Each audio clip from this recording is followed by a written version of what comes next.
What's up, guys? Coach David again here with Metro Jiu-Jitsu. So we are so excited that you've joined the team. By now, you've probably had a chance to kind of sit down and be like, man, what did we get ourselves into? I don't even fully know what jiu-jitsu is. You've had a chance to maybe go over the parent handbook and you have a few questions, right? So the first one question we get a lot, it's a great question. It means that you're invested. It means that you're committed to you and your child's success, is how will I know my kid is getting better, right? Maybe you didn't train jiu-jitsu, you didn't do martial arts, you were a jock, a sport, you musician, drama choir, whatever, and you're like, this is new for us. I want to be as fully supportive as I can. How do I help them with that? How do I make sure they're getting better? So in jiu-jitsu, we do have belts. Now we train gi and no gi. So gi is the traditional like robe, kimono, belt, uniform. The no gi is the spandex top, which you got both when you enrolled. And there are 13 kids belts, juvenile belts in jiu-jitsu. They go from white all the way up to green. And so they're laid out. And now in each of those belts, there are 12 degrees, or really the 12th is the new belt. So 11 degrees, or we call them stripes. And it's literally just hockey tape. Okay, different colors represents different rank. And so what those do, we do belt promotions every first Monday of the month during the 6 p.m. hours. Now that's at the time of this recording. If it changes, then we'll update that, I'm sure. But like as of right now, that's at the time of this recording. And we'll be sure to post that if that does change. But it's monthly. We do monthly because while attendance, we're looking for like 8 to 10 classes per month per kid to earn their degree. Your child, this is where jiu-jitsu is different. They're not going to earn their first belt, which is their gray belt. If they're a prodigy, it will take them 10 months to earn their first gray belt.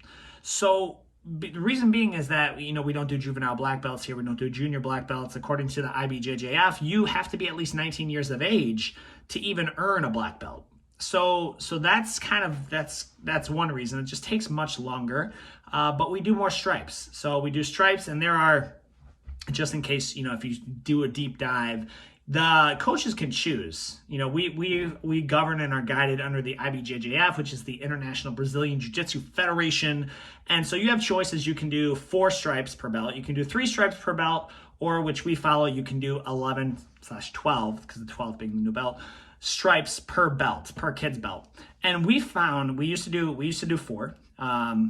But we found that more stripes keep them engaged. And you could say, well, does that dilute jiu-jitsu? No, it's because it's still the same. Their belt's not changing, it's just the stripes on their belt. And we found that setting goals, look at it in your job too. If we say, hey, yeah, you'll get a promotion, but yeah, your next promotion's about every decade. How long are you gonna stick around? You better really, really enjoy that job, right? So it's very similar with the kids. We want to keep them engaged, positive reinforcement, set goals, achieve goals, make it a big deal for them.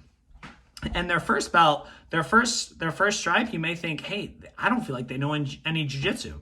They're gonna know very little. 1 month in, but they're gonna know to pay attention, show up on time, listen to coach, work hard, get taken down, get back up, get taken down again, get back up again, help other new kids who are on the mat. Just work ethic that comes with that. It's not attendance-based. It's important to note that. Promotions are not attendance-based, but it is a prerequisite. So if let's say your kid's doing phenomenal, and technically speaking, they are their technique is on point. They're amazing. They're totally qualified and ready for that first stripe or first degree, but we haven't been checking them in. Well, we're going to look at their attendance and say, okay, well, they're there, but they're not, their attendance isn't. So it's both, right? It's both, because you get these kids that, let's say you take someone, they're very creative, they're an intellectual, kind of like my daughter. She's not very athletic. She gets that from her father. Not very athletic, but she enjoys it. She's not super athletic. And then you take some other young stud, maybe he came from 3 or 4 years of wrestling, and it's not going to be comparing the same. So you have to gauge each kid according to their abilities, to their personality, and to their capability. And ultimately, I need to make sure that they're coming to the same classes, the proper amount of classes, and that they're doing the technique. The technique can also, again, be found in your Spark app at the bottom under where it says curriculum. So you can see that all the way at the bottom there. So that's in a nutshell all about the promotion systems. If you have more questions, let us know. And otherwise, guys, we'll see you. The point of these is to keep it short. So if you have any questions, let us know. Otherwise, we'll see you on the mats.